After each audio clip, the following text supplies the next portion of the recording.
আসসালামু আলাইকুম ওয়া রাহমাতুল্লাহ। প্রিয় শিক্ষার্থীবৃন্দ,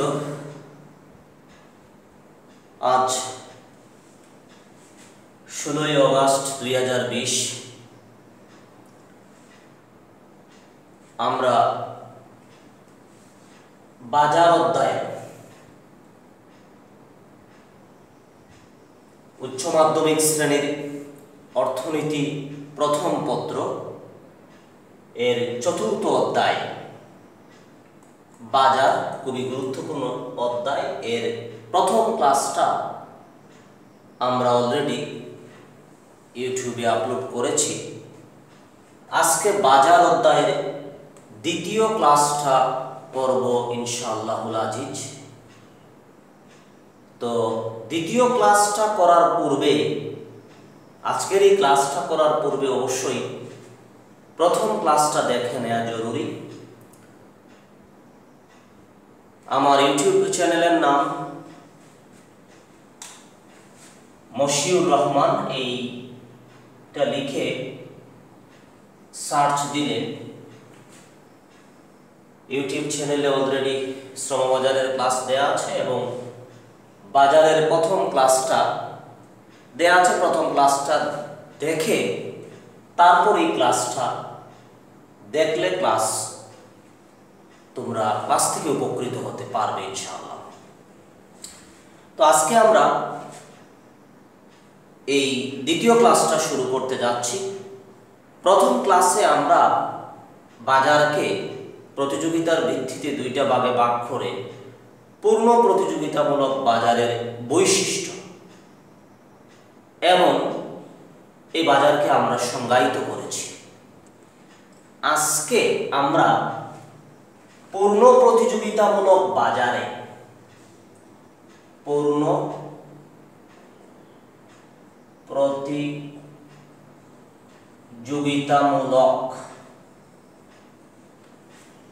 প্রতিযোগিতামূলক বাজারে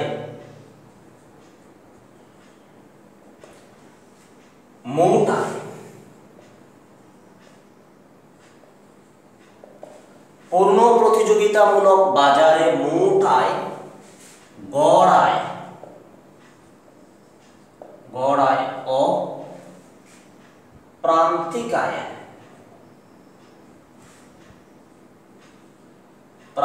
আয়ের সম্পর্ক নিয়ে আমরা আজকে কথা বলবো। পূর্ণ প্রতিযোগিতামূলক বাজারে মোট আয়, গড় আয় ও প্রান্তিক আয়ের মধ্যকার সম্পর্ক, এই বিষয়টি নিয়ে আমরা কথা বলবো ইনশাআল্লাহ। তার আগে আমাদের একটু বুঝতে হবে মোট আয় বলতে আমরা কি বুঝি। টোটাল রেভিনিউ, মোট আয়। মোট আয় বলতে আমরা কি বুঝি? মোট আয়, টোটাল, REVENUE, টোটাল রেভিনিউ, মোট আয়। আমরা দ্রব্য বিক্রি করে একটা নির্দিষ্ট সময়ে দ্রব্য বিক্রি করে আমরা যে অর্থ লাভ করি সেটাই হচ্ছে মোট আয় বা টোটাল রেভিনিউ। দ্রব্য বিক্রি করে যে অর্থ পেয়ে থাকি, অর্জন করে থাকি, সেটার নাম হচ্ছে মোট আয়, টোটাল রেভিনিউ। তো এখন এই মোট আয়কে আমরা টিআর দ্বারা প্রকাশ করি, টোটাল রেভিনিউ এর টিআর। মোট আয়কে আমরা বীজগাণিতিক উপায়ে সংজ্ঞায়িত করতে পারি এভাবে: দামকে পরিমাণ দ্বারা গুণ করে, দাম ইনটু কি? বিক্রয়ের পরিমাণ, বিক্রয়ের পরিমাণ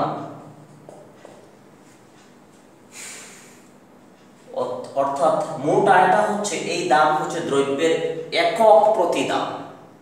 কলম হলে প্রতিটা কলমের দাম, বই হলে প্রতিটা বইয়ের দাম, খাতা হলে প্রতিটা খাতার দাম, এভাবে আর কি। এটা হচ্ছে ইউনিট প্রাইস বলা হয়, একক প্রতি দাম।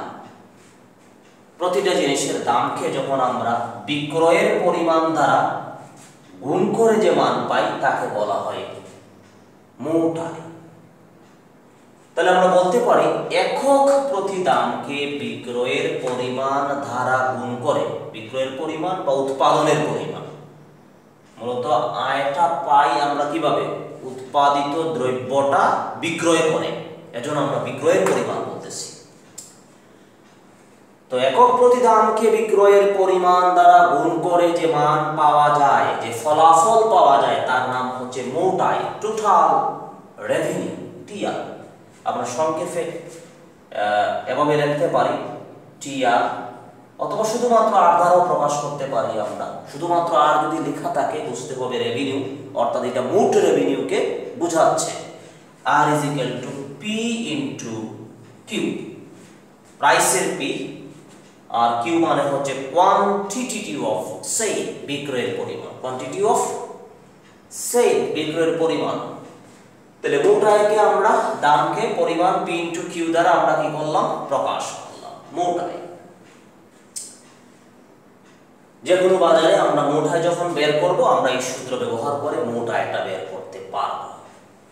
এবার আসো গড় আয়, এভারেজ রেভিনিউ, গড় আয়, AVERAG, average, REVENUE, average revenue, গড় আয়।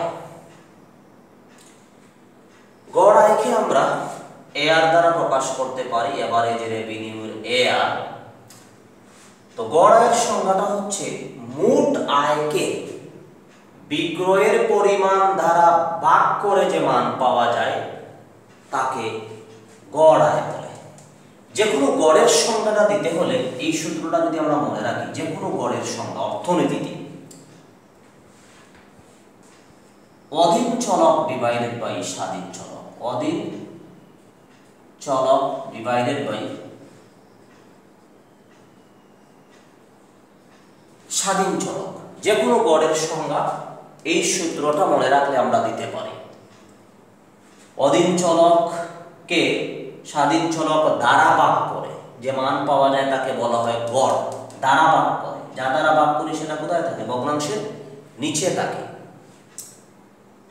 এই সূত্রটা হচ্ছে গড়ের ক্ষেত্রে আমরা ব্যবহার করি। তো এখন আয়ের সংজ্ঞা দিতে হলে, গড় আয়ের সংজ্ঞা দিতে হলে এখানে অধীন চলক কোনটা হবে, স্বাধীন চলক কোনটা হবে, সেটা মনে রাখার জন্য আমরা এই অপেক্ষকটা মনে রাখতে পারি যে কোনো অপেক্ষক, যে কোনো আয়টা নির্ভর করে ফাংশন অফ কিউ। একটা জিনিস, একটা দ্রব্য হতে প্রাপ্ত আয় বিভিন্ন জিনিসের উপর নির্ভর করে। আমরা যেটা দিয়ে ব্যাখ্যা করি সেটা হচ্ছে বিক্রয়ের পরিমাণ। বিক্রয়ের পরিমাণের উপর আয় সবচেয়ে বেশি নির্ভর করে। তো R is equal to function of Q যদি আমাদের ব্রেইনে রাখি, যে আয়টা নির্ভর করে কার উপর, উৎপাদন বা বিক্রয়ের পরিমাণের উপর। তাহলে উৎপাদনের পরিমাণ সমীকরণের ডান দিকে যেটা আছে এটার নাম কি চলক, স্বাধীন চলক। আর বাম দিকে যেটা আছে এটার নাম কি চলক, অধীন চলক। তাহলে দেখো আমরা অধীন চলকের জায়গায় কি দিতে পারি, আর এই আর বলতে মোট আয়। আর স্বাধীন চলকের জায়গায় কি দিব, বিক্রয়ের পরিমাণ। তাহলে সংজ্ঞাটা দাও, মোট আয়কে টোটাল রেভিনিউ, মোট আয়কে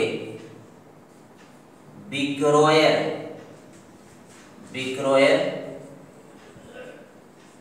পরিমাণ, মোট আয়কে বিক্রয়ের পরিমাণ দ্বারা ভাগ করে যে মান পাওয়া যায়, মোট আয়কে বিক্রয়ের পরিমাণ দ্বারা ভাগ করে যে মান পাওয়া যায় তাকে গড় আয় বলে। আমরা সংক্ষেপে এভাবে লিখতে পারি AR is equal to TR divided by Q। মোট আয়কে বিক্রয়ের পরিমাণ দ্বারা ভাগ করে যে মান পাওয়া যায় তাকে গড় আয় বলে, এভারেজ রেভিনিউ বলে। লক্ষ্য করো যে এখানে টিআরটা হচ্ছে অধীন চলক, সমীকরণের বাম দিকে আছে। কিউ হচ্ছে কোয়ান্টিটি অফ সেল, বিক্রয়ের পরিমাণ, কি চলক? স্বাধীন চলক। অধীন চলক ডিভাইডেড বাই স্বাধীন চলক, তার নাম কি? গড়। গড় বলতে এখানে কোন গড়? এই যে এভারেজ রেভিনিউ, মানে গড় আয়। আয় হওয়ার কারণে এখানে টিআর আছে এবং আয়টা নির্ভর করে বিক্রয়ের পরিমাণের উপরে জন্য নিচে মানে হরে কি আছে? স্বাধীন চলক আছে। তাহলে আমরা গড় আয়কে কি করলাম? সংজ্ঞায়িত করলাম। এবার আসুন আমরা প্রান্তিক আয়। অর্থনীতিতে যে কোনো প্রান্তিক সংজ্ঞায়িত করতে হলে যে কোনো প্রান্তিক আমরা সংজ্ঞায়িত করি কিভাবে? এই যে আমরা প্রান্তিককে যদি সংজ্ঞায়িত করি তাহলে অধীন চলকের পরিবর্তন। যে কোনো প্রান্তিক সংজ্ঞায়িত করতে হলে উপরে হবে অধীন চলকের পরিবর্তন, সংক্ষেপে লিখলাম আমি, আর নিচে হবে স্বাধীন চলকের পরিবর্তন। যে কোনো প্রান্তিক, এই প্রান্তিক শব্দটা অর্থনীতিতে বারবার আসে। প্রান্তিক আয়, প্রান্তিক ব্যয়, প্রান্তিক উপযোগ, প্রান্তিক উৎপাদন, প্রান্তিক ভোগ, প্রান্তিক বিনিয়োগ।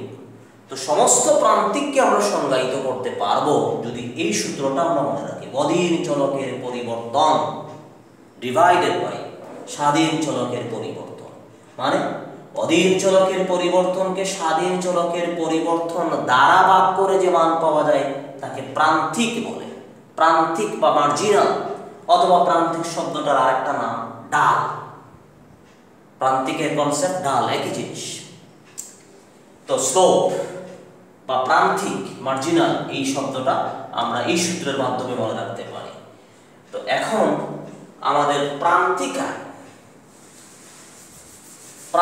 আয়টা আমরা কিভাবে সংজ্ঞায়িত করব?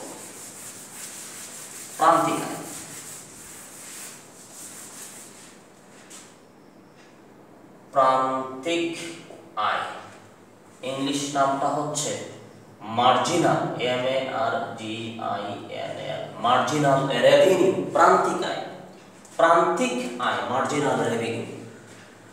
তো প্রান্তিক আয় হচ্ছে স্বাধীন চলক এর জায়গায় আমরা বলবো উৎপাদনের পরিমাণের পরিবর্তন অথবা বিক্রয়ের পরিমাণের পরিবর্তন। তো বিক্রয়ের পরিমাণ এক একক পরিবর্তন করবে। এই পরিবর্তন হতে পারে বৃদ্ধি, হতে পারে হ্রাস। তো আমরা বিক্রয়ের পরিমাণ বৃদ্ধি দিয়ে সংজ্ঞা দিতে পারি। আমরা বলতে পারি যে বিক্রয়ের পরিমাণ এক একক বৃদ্ধি করলে মোট আয় যে পরিমাণ বৃদ্ধি পায় তার অনুপাতকে প্রান্তিক আয় বলে। আবারও বলতেছি, লিখে রাখতে হবে খাতায়। বিক্রয়ের পরিমাণ এক একক বৃদ্ধি করলে মোট আয় যে পরিমাণ বৃদ্ধি পায় তার অনুপাতকে প্রান্তিক আয় বলে। প্রান্তিক আয় আমরা সংক্ষেপে এমআর দ্বারা প্রকাশ করতে পারি, মার্জিনাল রেভিনিউ। এই যে উপরে হয়ে যাবে অধীন চলকের পরিবর্তন, তার মানে কোনটা? মোট আয়ের পরিবর্তন। অধীন চলক হিসেবে কি আছে? মোট আয় আছে। মোট আয়ের পরিবর্তন। মোট আয়ের পরিবর্তন কোথায় আছে? লবে আছে, উপরে আছে। আর ভগ্নাংশের নিচে হরে কি হবে? স্বাধীন চলক। স্বাধীন চলক হিসেবে কি আছে? বিক্রয়ের পরিমাণের পরিবর্তন। বিক্রয়ের পরিমাণের পরিবর্তন। তো বিক্রয়ের পরিমাণ, এখানে বিক্রয়ের পরিমাণটা আমরা এক একক পরিবর্তনের জন্য বিবেচনা করে থাকি। বিক্রয়ের পরিমাণ এক একক পরিবর্তন করলে মোট আয়ের যে পরিবর্তন হয় তার অনুপাত, এই যে টান, এই টানের নাম হচ্ছে কি? ভাগ চিহ্ন, মানে অনুপাত। অনুপাতকে প্রান্তিক আয়, এমআর, মার্জিনাল রেভিনিউ বলা হয়। আমরা এভাবে লিখতে পারি এটাকে, এমআর ইজ ইকুয়াল টু পরিবর্তন। পরিবর্তন প্রকাশ করার চিহ্ন কি? আমরা এর আগে বলেছি অর্থনীতিতে পরিবর্তন প্রকাশ করতে তিনটা চিহ্ন আমরা ব্যবহার করি। এই যে ডেল, ত্রিভুজ আকৃতির ডেল, স্থূল পরিবর্তনের জন্য এটা ব্যবহার করা হয়। স্থূল পরিবর্তন মানে বড় পরিবর্তন। তারপরে আমরা ডি ব্যবহার করতে পারি গাণিতিক পদ্ধতি অন্তর্কলন। পরিবর্তন নির্ণয়ের গাণিতিক পদ্ধতির নাম কি? অন্তর্কলন। যাক, এই যেটা আমরা ব্যবহার করি, অথবা এই ডেলটাও আমরা কি করি? ব্যবহার করি। আংশিক পরিবর্তনে এই ডেল ব্যবহার করা হয়। এটাও ডেল, এটাও ডেল। এটা আংশিক পরিবর্তন, এটা হচ্ছে স্থূল পরিবর্তন। এই তিনটা চিহ্ন যেখানে আমরা দেখব, বুঝতে হবে এটা পরিবর্তন প্রকাশ করছে। তাহলে ডেল মোট আয় হচ্ছে টিআর, টোটাল রেভিনিউ মোট আয়। বিক্রয়ের পরিমাণের পরিবর্তন, এটা হচ্ছে ডেল কিউ। আমরা সংক্ষেপে এভাবে লিখতে পারি, ডেল আর লিখতে পারি, টিআর না লিখে ডেল কিউ। এই যে ডেল মানে পরিবর্তন, মোট আয়ের পরিবর্তন, বিক্রয়ের পরিমাণের পরিবর্তন। অথবা আমরা এভাবে লিখতে পারি ডিআর বাই ডিকিউ, মানে ডেল না লিখে কি লিখতে পারি? ডি। ডি মানেও পরিবর্তন, ডিফারেন্সের ডি, ডি মানে পরিবর্তন। আর এভাবেও লিখতে পারি আমরা del R by del Q. তো এই বিষয়গুলো কি নির্দেশ করতেছে? প্রান্তিক আয় নির্দেশ করতেছে। নৈবত্তিকে প্রশ্ন থাকতে পারে নিচের কোনটি প্রান্তিক আয় নির্দেশ করে? তো নিচের কোনটি প্রান্তিক আয় নির্দেশ করে? এটাও হতে পারে, এটাও হতে পারে। এভাবে আমরা প্রান্তিক আয়কে আমরা কি করি? নির্দেশ করি। প্রান্তিক শব্দটা আমি বলেছি যে কথা ঢালের কথা, কারণ আমরা যখন মোট আয় রেখা অঙ্কন করব, লম্বকে আমরা মোট আয় ধরবো, ভূমিকে আমরা বিক্রয়ের পরিমাণের পরিবর্তন ধরবো। এজন্য এটা হয়ে যাবে লম্বকের পরিবর্তন ডিভাইডেড বাই ভূমিকের পরিবর্তন। কোন সূত্রের সাথে মিলল? ডালের সূত্রের সাথে মিলল। ডাল ইজ ইকুয়াল টু ডেল লম্ব বাই ডেল ভূমি। এজন্য আমরা বলি প্রান্তিক আর ডাল একই জিনিস। এটা মূলত মোট আয় রেখার ডাল নির্দেশ করে। খুবই গুরুত্বপূর্ণ জিনিস।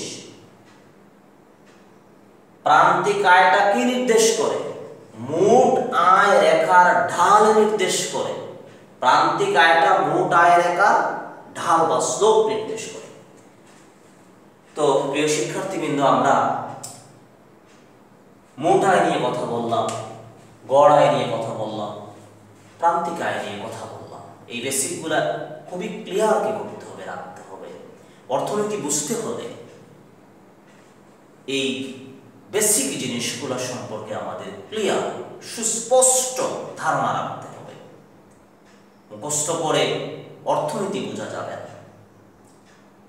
অর্থনীতির এই সমস্ত সূত্রগুলা, এই যে কনসেপ্টগুলা, এই কনসেপ্টগুলা যার যত বেশি ক্লিয়ার থাকবে, যত বেশি এগুলা নিয়ে যারা কাটাকাটি করবে, এগুলাতে পরিশ্রম করবে, এগুলাতে সময় দিবে, তাদের পক্ষে অর্থনীতিটা বোঝা খুবই সহজ হবে। সাবজেক্টটা কঠিন না, অত্যন্ত মজার সাবজেক্ট হচ্ছে অর্থনীতি। খুবই মজার সাবজেক্ট। যাদের অর্থনীতি নিয়ে ভবিষ্যতে পড়াশোনা করার ইচ্ছা আছে, হায়ার স্টাডি করার ইচ্ছা আছে, অনার্স করার ইচ্ছা আছে, অনার্স মাস্টার্স এমফিল পিএইচডি করার ইচ্ছা আছে অর্থনীতি বিষয়ে, ইচ্ছা থাকাটা তো স্বাভাবিক, কারণ অর্থনীতি হচ্ছে আন্তর্জাতিকভাবে অত্যন্ত ডিমান্ডেবল একটা সাবজেক্ট। তো এই বিষয়টা নিয়ে পড়াশোনা করাটা আর উৎসাহ থাকাটা অবশ্যই জরুরি। যাদের জীবনে বড় কিছু হওয়ার ইচ্ছা আছে, পরিশ্রম করার মনমানসিকতা আছে, তাদেরকে এই বিষয়গুলো বুঝতে হবে। এই বিষয়গুলো বুঝলে তোমাদের ভবিষ্যতে এই সাবজেক্ট নিয়ে পড়াশোনা করাটা সহজ হবে। তো এখন আমরা এই বাজারে এই বিষয়টার সম্পর্ক, আমরা এই যে মোট আয়, গড় আয়, প্রান্তিক আয়ের সম্পর্কটা আমরা তালিকার মাধ্যমে ব্যাখ্যা করব। আমরা একটা তালিকা অঙ্কন করতেছি। তালিকা ছক নামে অভিহিত করা হয়, অথবা তালিকাকে সূচি বলা হয়। সূচি, তালিকা বা টেবিল, এ সমস্ত নামে আমরা অভিহিত করে থাকি। তো আমরা একটা তালিকা অঙ্কন করতেছি। তো তালিকাটা অঙ্কন করব অবশ্যই পূর্ণ প্রতিযোগিতামূলক বাজারের ভিত্তিতে। এই বিষয়টা আমাদের ব্রেইনে রাখতে হবে, কারণ বিভিন্ন বাজারের তালিকাটা ভিন্ন হবে। আমরা যে তালিকাটা আজকে অঙ্কন করতেছি, আমরা যখন একচেটিয়া বাজার নিয়ে কথা বলবো তখন তালিকাটা ডিফারেন্ট হবে, অর্থাৎ বাজার ভেদে তালিকাটা কি হবে, ভিন্ন হবে। তো আমাদের মনে রাখা দরকার যে আমরা কোন বাজার নিয়ে আলোচনা করতেছি, পূর্ণ প্রতিযোগিতামূলক বাজার। ওকে, আমরা তালিকাটা একটু শুরু করলাম। এই তালিকার প্রথম কলামে আমরা দিলাম দ্রব্য বা সেবা, দ্রব্য বিক্রয়ের পরিমাণ, যেটাকে আমরা কিউ দ্বারা প্রকাশ করি। দ্রব্য বিক্রয়ের পরিমাণ কিউ। তারপরে আমরা দাম দিলাম, দামকে আমরা প্রাইসের পি দ্বারা প্রকাশ করব, প্রাইসের পি, দাম। তারপরে মোটাই, টোটাল রেভিনিউ, মোটাই, একটু আগে যেটা আমরা ব্যাখ্যা করলাম। তারপরে গড় আয়, এভারেজ রেভিনিউ, গড় আয়। সর্বশেষ কলামটা হবে প্রান্তিক আয়, মার্জিনাল রেভিনিউ, প্রান্তিক আয়। দ্রব্য বিক্রয়ের পরিমাণ প্রথম কলাম, তারপরে দাম, মোট আয়, গড় আয়, প্রান্তিক আয়। এমন আসো দ্রব্য বিক্রয়ের পরিমাণ, এটা আমরা প্রথম একক দ্রব্য বিক্রয় করব, তারপরে দ্বিতীয় একক দ্রব্য বিক্রয় করব। আমরা দ্রব্য বিক্রয় বাড়াচ্ছি মনে করলাম। তো দ্রব্য বিক্রয়ের পরিমাণ আমরা কি করলাম, বৃদ্ধি করলাম। প্রথম একক দ্রব্য বিক্রি করলাম 1 একক, তারপরে দ্বিতীয় একক এরকম বাড়বে, তৃতীয় একক। আমরা তিনটা বিষয় নিয়েই আমরা কি করলাম, তালিকা তৈরি করলাম। দ্রব্য বিক্রয়ের পরিমাণ আমরা কি করতেছি, বৃদ্ধি করতেছি। দ্রব্য বিক্রয়ের পরিমাণ আমরা বাড়াচ্ছি, বৃদ্ধি করছি। দ্রব্য বিক্রয়ের পরিমাণ। এখন পূর্ণ প্রতিযোগিতামূলক বাজারে দ্রব্যের দামটা কি থাকে, স্থির থাকে। আমরা এর আগে বলেছি পূর্ণ প্রতিযোগিতামূলক বাজার হচ্ছে যে বাজারে অসংখ্য ক্রেতা ও বিক্রেতা সমজাতীয় পণ্য ক্রয় বিক্রয় একটি নির্দিষ্ট দামে করে, তাকে পূর্ণ প্রতিযোগিতামূলক বাজার বলে। সমজাতীয় পণ্য ক্রয় বিক্রয় একটি নির্দিষ্ট দামে করে। এই বাজারে দ্রব্যের দামটা নির্দিষ্ট, প্রাইস ইজ ফিক্সড, কনস্ট্যান্ট, স্থির বিবেচনা করা হয় এই বাজারে। কাকে, দ্রব্যের দামকে। তো এখন এই পূর্ণ প্রতিযোগিতামূলক বাজারে একটা দ্রব্যের দাম আমরা ধরলাম 10 টাকা। 10 টাকা। আমি একটু ইংলিশে লিখি, তালিকাগুলো তোমরা পরীক্ষায় ইংরেজিতে লিখতে পারবে, ইংরেজিতে লিখলেই সুবিধা। ইংরেজিতে লিখলে কি সুবিধা, তালিকা অথবা বিভিন্ন সৃজনশীল প্রশ্নতে যে সমস্ত অঙ্ক আকারে যেগুলো থাকে, সমীকরণ আকারে যেগুলো থাকে, এগুলো আমরা ইংরেজিতে লিখতে পারি। প্রশ্নতে বাংলায় দেয়া থাকলেও ইংরেজিতে লেখা যাবে। বিভিন্ন সমীকরণ, ভারসাম্য দাম তোমরা বের করেছি এর আগে, বা শ্রমবাজারে আমরা ভারসাম্য মজুরির পরিমাণ বের করেছি, ভারসাম্য নিয়োগের পরিমাণ বের করেছি। এগুলোতে আমরা ইংরেজি অঙ্কগুলোকে ইংরেজিতে আমরা লিখতে পারি। তো দ্রব্যের দাম হচ্ছে 10 টাকা। 10 টাকা। এই দামটা হচ্ছে ইউনিট প্রাইস, একক প্রতি দাম। এটা মনে রাখতে হবে, একক প্রতি দাম। এটাও কত হবে, 10 টাকা। এটাও কত, 10 টাকা। বি কেয়ারফুল, মনে রাখা দরকার। দেখো এখানে কিন্তু দুইটা দ্রব্যের দাম 10 টাকা নয়। এই 10 টাকা দিয়ে আমরা ইউনিট প্রাইস আমরা বুঝিয়েছি। তার মানে হচ্ছে এই বাজারে যদি আমরা একটা দ্রব্য ক্রয় করি, প্রত্যেকটা জিনিসের একটা দ্রব্য যদি ক্রয় করি 10 টাকা হারে দিতে হবে। দুইটা কিনলেও 10 টাকা হারে দিতে হবে, তিনটা কিনলেও 10 টাকা হারে। অর্থাৎ মনে করো এই কলমটা পূর্ণ প্রতিযোগিতামূলক বাজারের প্রোডাক্ট, তাহলে এটার দাম যদি 10 টাকা হয়, একটা নিলে কত 10 টাকা করে দিতে হবে, মানে 10 টাকা দিতে হবে। দুইটা নিলেও 10 টাকা করে, এখন দুইটা বা তিনটা নিলেও 10 টাকা করে। এখানে দাম কমানো হবে না যে আমি তিনটা নিচ্ছি 8 টাকা করে দেওয়া হবে না। এটা যদি বলি আমরা, তাহলে সেটা পূর্ণ প্রতিযোগিতামূলক বাজার হবে না। মানে যে পরিমাণেই তুমি ক্রয় করো, দামটা দিতে হবে একটি নির্দিষ্ট হারে। এজন্য আমরা বলতেছি প্রাইস ইজ ফিক্সড। আমরা যদি স্বর্ণ ক্রয় করি পূর্ণ প্রতিযোগিতামূলক বাজারের উদাহরণে আমরা কি বলেছিলাম, স্বর্ণের বাজার, শেয়ার বাজার। তো স্বর্ণের ভরি যদি 45,000 হয়, তো আমরা 5 ভরি নিলেও 45,000 টাকা করে দিতে হবে, 1 ভরি নিলেও 45,000 টাকা দিতে হবে। মানে প্রাইস কি ফিক্সড। আবারও বলছি, এখানে তিনটা দ্রব্যের দাম কিন্তু 10 টাকা নয়। এটা কি প্রাইস, ইউনিট প্রাইস, একক প্রতি দাম। কলম হলে প্রতিটা কলমের দাম, খাতা হলে প্রতিটা খাতার দাম, স্বর্ণ হলে প্রতিটা স্বর্ণের দাম, শেয়ার হলে প্রতিটা শেয়ারের দাম। ওকে, আমরা দাম কি হয়, দাম ধরলাম, এটা ইচ্ছা মতো বললাম। উদ্দীপকে দেয়া থাকতে পারে, উদ্দীপকে এই দুইটা কলম দিয়ে বলতে পারে মোটায় গড়ায় প্রান্তিকায় কি করো বের করো,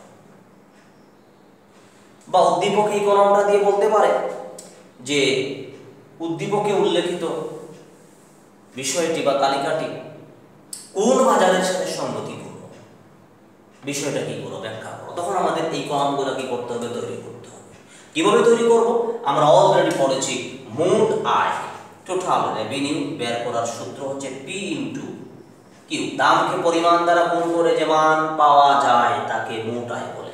দামকে পরিমাণ দ্বারা গুণ করে যে মান পাওয়া যায় তাকে মোট আয় বলে, টোটাল রেভিনিউ বলে মোট আয়। তে গুণ করো, দাম হচ্ছে 10, পরিমাণে 10 কে কত 10, মোট আয় হচ্ছে 10 টাকা। 10 টাকা কত, দাম কত 10, পরিমাণ 2, 10 দুগুণা কত 20 টাকা। 10 ইন্টু 3 কত 3, 30 টাকা। খুব সহজে বের হয়ে গেল। দামকে পরিমাণ দ্বারা গুণ করে আমরা মোট আয় বের করেছি, খুবই সহজ জিনিস। এই সূত্রটা মনে রাখলেই হবে। তালিকার মোট আয়ের কলামটা আমরা তৈরি করলাম। এবার আসো গড় আয়, এভারেজ রেভিনিউ। এভারেজ রেভিনিউ গড় আয়, গড়ের সূত্র হচ্ছে কি, আমরা আজকে বললাম TR ডিভাইডেড বাই কিউ। মোট আয়কে বিক্রয়ের পরিমাণ দ্বারা ভাগ করে যে মান পাওয়া যায় তাকে কি বলে, গড় আয় বলে, এভারেজ রেভিনিউ বলে। এবার আসো মোট আয়, কত মোট আয় এখানে 10, তো TR এর জায়গায় কত বসাবো 10 বসাবো, আর কিউ এর জায়গায় কত, এই যে 1 ভাগ করো 10, এই যে 10। এখানে কত, মোট আয় হচ্ছে 20, তো 20 কে আমরা কি দ্বারা ভাগ করব, 20 কে বিক্রয়ের পরিমাণ 2 দ্বারা ভাগ করলে কত, ভাগ করা তো সবাই জানো, এটার নাম হচ্ছে কি ভাজক। যা দ্বারা ভাগ করা হয় এটার নাম কি ভাজক। উপরে যেটা আছে এটার নাম কি বাহ্য। তো কত 10 দুগুণা 20, ঠিক আছে না? এটা হচ্ছে বাহ্য, এটা হচ্ছে ভাজক, আর এটা হচ্ছে ভাগফল, কত 10। এবার আসো মোট আয় কত 30, 3 দ্বারা ভাগ করা কত 10, 10 10 10, মোট আয় বের হয়ে গেল। এবার আসো প্রান্তিক আয়। প্রান্তিক আয় হচ্ছে প্রথম দ্রব্যের ক্ষেত্রে প্রান্তিক আয়টা হচ্ছে মোট আয় যা প্রান্তিক আয় কি তা 10 টাকা। দ্বিতীয় দ্রব্য বিক্রি করেছি, প্রান্তিক আয়টা হচ্ছে মোট আয় যে পরিমাণ বৃদ্ধি পায় অথবা যে পরিমাণ হ্রাস পায় সেটা হচ্ছে প্রান্তিক আয়। খুব সহজে যেটা আমরা বলে থাকি। প্রান্তিক আয়ের তো আমরা সংজ্ঞা একটু আগে বলেছি যে বিক্রয়ের পরিমাণ এক একক বৃদ্ধি করলে মোট আয় যে পরিমাণ বৃদ্ধি পায় তাকে প্রান্তিক আয় বলে। আর একটা সহজ ডেফিনিশন আমরা মনে রাখতে পারি, শেষ একক দ্রব্য বিক্রয়ের জন্য যে আয় হয় তাকে প্রান্তিক আয় বলে। শেষ একক দ্রব্য বিক্রয়ের জন্য যে আয় হয় তাকে প্রান্তিক আয় বলে। এই যে শেষ একক দ্রব্য যদি এই দ্বিতীয় একক হয়, তো বিক্রয়ের জন্য কত হলো, মোট আয় কত হলো, 20 হলো। এই 20টা কি শেষ এককের আয়? আনসার হচ্ছে না। এই 20 হচ্ছে প্রথম এবং দ্বিতীয় দুটারই আয়। তাহলে প্রথম একক যখন আমরা বিক্রি করেছি আমাদের হাতে আয় কত আসছে, 10 টাকা। দ্বিতীয় একক যখন বিক্রি করেছি মোট আয় 20 টাকা হয়েছে, তার মানে আয় কত বাড়লো, 10 থেকে 20, 10 টাকা বৃদ্ধি পেল। যতটুকু বৃদ্ধি পেয়েছে এটা হচ্ছে প্রান্তিক আয়। তবে এখানে মনে রাখতে হবে, যদি বৃদ্ধি পায়, মোট আয় বৃদ্ধি পায়, তাহলে এখানে প্রান্তিক আয়টা প্লাস হয়। যদি হ্রাস পেত তাহলে মাইনাস। এই যে 30 কত বৃদ্ধি পেয়েছে, 20 থেকে 30, 10 বৃদ্ধি পেয়েছে, এই যে 10 টাকা। এখন কেউ প্রশ্ন করতে পারো যে এই যে মনে করো আমি এই যে দ্বিতীয় এককের প্রান্তিক আয় 10 লিখলাম, আমরা তো প্রান্তিক আয়ের একটা সূত্র পড়েছি, MR del TR divided by del Q। এই সূত্রের মাধ্যমে কিভাবে আমরা এই 10 টাকা পাবো? হ্যাঁ, এটার আনসার আমরা দিতে পারি এই যে দেখো, del TR মানে কি, মোট আয়ের পরিবর্তন। তো মোট আয়ের পরিবর্তনের সূত্রটা কি, পরবর্তী বিয়োগ পূর্ববর্তী। তো পরবর্তী আয় কত, পরবর্তী মোট আয় হচ্ছে এই দ্বিতীয় একক দ্রব্যের ক্ষেত্রে পরবর্তী হচ্ছে 20, পরবর্তী 20 সূত্রের মাইনাস। প্রাথমিক আয় কত, 10, 20 বিয়োগ 10, পরবর্তী আয় বিয়োগ পূর্ববর্তী আয়। পরিবর্তনের সূত্র পরবর্তী বিয়োগ পূর্ববর্তী। বিক্রয়ের পরিমাণের পরিবর্তন, পরবর্তী বিক্রয়ের পরিমাণ কত, 2, সূত্রের মাইনাস। প্রাথমিক বিক্রয়ের পরিমাণ 1, তাহলে কত হবে, 20 থেকে 10 গেলে কত, 10, 2 থেকে 1 গেলে কত, 1, বাদ দিলে কত হয়, 10। এই যে প্রান্তিক আয় 10, প্রান্তিক আয় 10 বের হয়ে গেল। তাহলে সূত্রের মাধ্যমে আমরা 10 বের করতে পারি। সবচেয়ে সহজ হিসাব হচ্ছে মোট আয় যতটুকু বৃদ্ধি পায় সেটা হচ্ছে প্রান্তিক আয়। বৃদ্ধি পেলে প্রান্তিক আয়ের সামনে প্লাস হবে, হ্রাস পেলে প্রান্তিক আয়ের সামনে মাইনাস হবে। ওকে, আমরা বের করেছি, তালিকাটা কমপ্লিট হয়ে গেল। এখন আমাদেরকে এই তালিকা দেখে আমরা কিছু বিষয় এখন ব্যাখ্যা করব। দেখো, দ্রব্য বিক্রয়ের পরিমাণ বৃদ্ধি করলে পূর্ণ প্রতিযোগিতামূলক বাজারে দ্রব্যের দামটা স্থির থাকে, এইটা ব্রেইনে রাখতে হবে। ফলে এই বাজারে, পূর্ণ প্রতিযোগিতামূলক বাজারে মোট আয়ের মানটা বাড়ে। তাহলে পূর্ণ প্রতিযোগিতামূলক বাজারে বিক্রয়ের পরিমাণ বৃদ্ধি করলে মোট আয় বাড়ে। বিক্রয়ের পরিমাণ কি করলে, বৃদ্ধি করলে মোট আয়, টোটাল রেভিনিউ বাড়ে। তাহলে বিক্রয়ের পরিমাণের সাথে মোট আয়ের প্রত্যক্ষ সম্পর্ক। আমরা পরবর্তী ক্লাসে মোট আয়ের রেখাটা যখন অঙ্কন করব তখন এই বিষয়টা লাগবে। এই রিলেশনটা আমাদের মনে রাখতে হবে, বিক্রয়ের পরিমাণের সাথে মোট আয়ের প্রত্যক্ষ সম্পর্ক। বাড়লে বাড়ে, বিক্রয়ের পরিমাণ কমলে মোট আয় কমবে। কোন বাজারে, পূর্ণ প্রতিযোগিতামূলক বাজারে। এবার আসলে পূর্ণ প্রতিযোগিতামূলক বাজারে বিক্রয়ের পরিমাণ বৃদ্ধি করলে গড় আয়ের মানটা স্থির থাকে 10, 10, 10। প্রান্তিক আয়ের মানটা স্থির থাকে 10, 10, 10। কেন? এক কথায় যদি আমরা বলি, দ্রব্যের দাম স্থির থাকার কারণে গড় আয় এবং প্রান্তিক আয়ের মানটা স্থির থাকে। এবং পূর্ণ প্রতিযোগিতামূলক বাজারে মোট আয় বৃদ্ধি পেলেও গড় আয় প্রান্তিক আয় স্থির থাকে।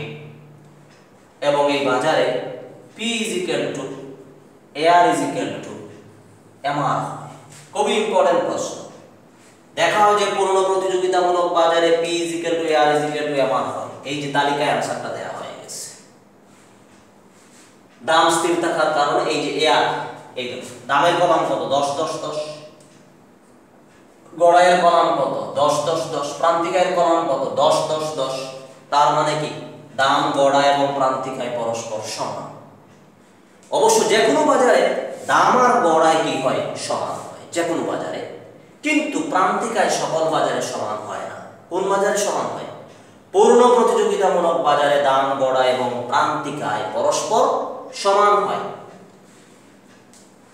তাহলে আমরা দেখলাম যে P = R = MR হয় পূর্ণ প্রতিযোগিতামূলক বাজারে।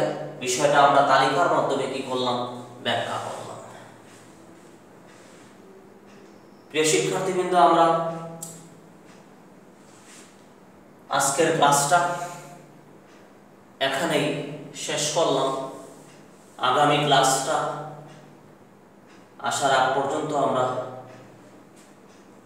সবাই আল্লাহ যাতে আমাদের ভালো রাখেন সেই দোয়া আমরা করতেছি। পাশাপাশি তোমাদের যারা একাদশ শ্রেণীতে আছে তাদের বার্ষিক পরীক্ষা শীঘ্রই শুরু হবে, রুটিন দেওয়া হয়েছে, প্রিপারেশন নিতে থাকো। আবার আমরা করোনাময় পরিস্থিতি যে পর্যায়ে আমরা অতিক্রম করতেছি, আমরা আশা করতেছি ইনশাআল্লাহ হয়তো আমরা ভালো একটা পরিস্থিতির দিকে আমরা অগ্রসর হচ্ছি। হয়তো সামনে এইচএসসি ফাইনাল পরীক্ষা শুরু হতে পারে, একটা নির্দেশনা হয়তো মন্ত্রণালয় থেকে আসতে পারে, এখন আমরা পাইনি। তো আমরা সেভাবেই আস্তে আস্তে নিজেকে প্রস্তুত করি। সবাই তো প্রস্তুত আছি, বাট ধারাবাহিকতাটা যদি আমরা বজায় রাখি, পড়াশোনার ধারাবাহিকতা, তো এভাবেই আমরা পড়াশোনা করি ইনশাআল্লাহ। সবাইকে ধন্যবাদ। আসসালামু আলাইকুম।